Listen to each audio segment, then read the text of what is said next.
طاقت و قوت کے ساتھ کوشش کر رہی ہے کہ دینی مدارس کے اس نصاب اور نظام کو ختم کر دیا جائے، کیونکہ انہیں اندازہ ہے کہ آج اگر مسلم سماج پرسن اللہ کا مطالبہ کرتا ہے، قانون شریعت پر عمل کا خواہاں ہے، وہ اپنے عقیدہ توحید کے لیے اپنی جان اور سر کی قربانی دینے کو تیار ہے، تو یہ صرف اور صرف عطا ہے دینی مدارس، اور یہ دینی مدارس کا صدقہ ہے۔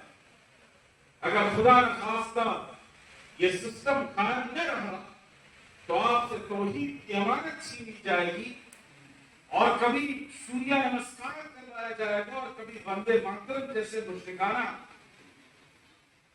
ترانے آپ سے پڑھوائے جائیں۔ اس لیے میرے بزرگوں، یہ سب سے نازک وقت ہے پوری اسلامی تاریخ میں دینی مدارس کے حوالے سے۔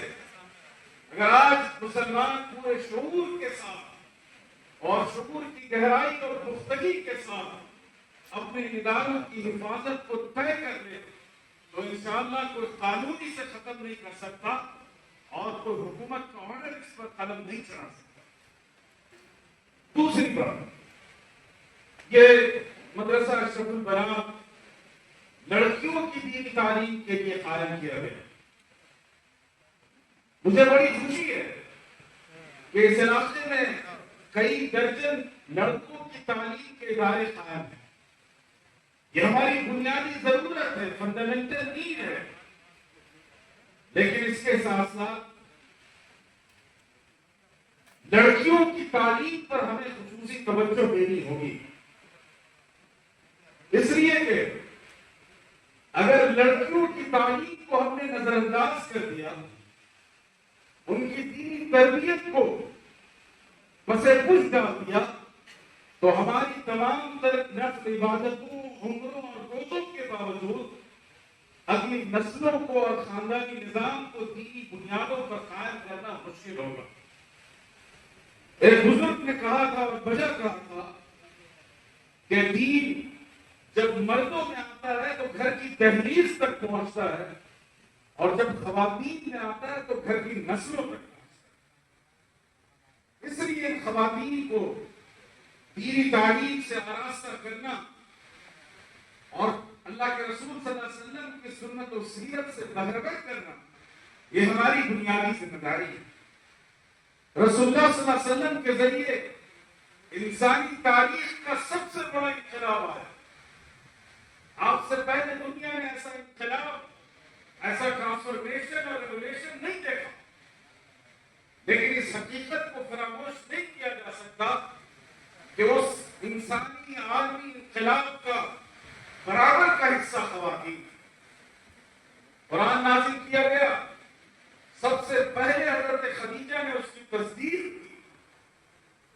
مکہ کی 13 سالہ زندگی میں مسلمان پرسیکیوشن کے شکار تھے، ظلم کے شکار تھے، انہیں نماز اور عقیدے کی آزادی حاصل نہیں تھی، لیکن مکہ کے ان حالات کو بدلنے میں جو سب سے بڑا کلیدی کردار ادا کیا وہ ایک خاتون نے کیا، اور وہ خاتون تھی فاطمہ بنت خطاب، جن کی انقلاب کے سوز و ساز نے عمر بن خطاب کے دل کی دنیا بدل ڈالی، اور عمر کلمہ پڑھ کر انہوں نے مکہ کے مسلمانوں کو آزادی دلائی۔ تو یہ جو اسلامی تراث ہے، اسلامی تاریخ ہے، اس میں خواتین کا بڑا حقیقی اور جوہری کردار تھا۔ آپ قرآن مجید پڑھتے ہیں، قرآن کی آیتوں کی بہت سی تفسیر ایسی ہے جس میں صحابہ اور صحابیات کے اقوال نہ ہو تو اس بدھی کو سلجھانا ہمارے لیے مشکل ہوگا۔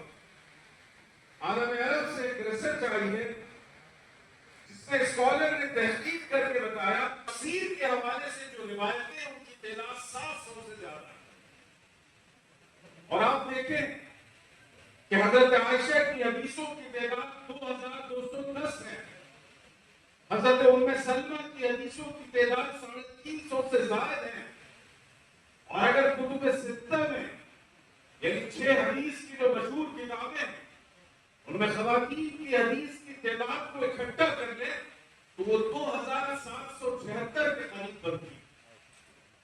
کیا یہ ممکن ہے کہ ان حدیثوں کو الگ کر کے آپ دین کو سمجھ سکیں، اللہ کی کتاب کو سمجھ سکیں، قانون شریعت پر عمل کر سکیں؟ یہ ناممکن ہے۔ اور آگے بڑھیے، بات صرف پڑھنے پڑھانے اور حدیث نقل کرنے تک نہیں رہی۔